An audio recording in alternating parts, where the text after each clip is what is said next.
આજ રોજ સાંજના 6 વાગે રહ્યા ટેલિફોન એક્સચેન્જ ગાંધીગ્રામ પોલીસ ચોકીની સામે એક બાઇક સ્લીપ થતાં દેશી દારૂની રેલમ છેલ રસ્તા ઉપર બાઇક સવાર બુટલેગર આમ નાગરિકોને આઘા ખસેડી દેશી દારૂની પોટલીઓ કોથળામાં ભરી કોઈપણ જાતના ડર વગર ત્યાંથી જતો રહે છે। આ આપણે તંત્રની બેદરકારી કહેવાય। રિપોર્ટર પુષ્પા સિંધ।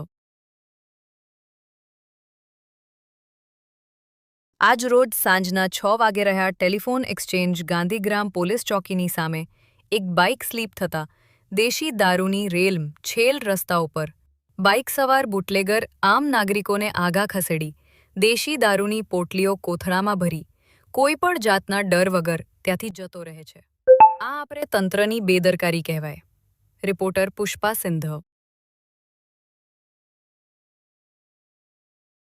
આજ રોજ સાંજના 6 વાગે રહ્યા ટેલિફોન એક્સચેન્જ ગાંધીગ્રામ પોલીસ ચોકીની સામે એક બાઇક સ્લીપ થતાં દેશી દારૂની રેલમ છેલ રસ્તા ઉપર બાઇક સવાર બુટલેગર આમ નાગરિકોને આઘા ખસેડી દેશી દારૂની પોટલીઓ કોથળામાં ભરી કોઈપણ જાતના ડર વગર ત્યાંથી જતો રહે છે। આ આપણે તંત્રની બેદરકારી કહેવાય। રિપોર્ટર પુષ્પા સિંધ।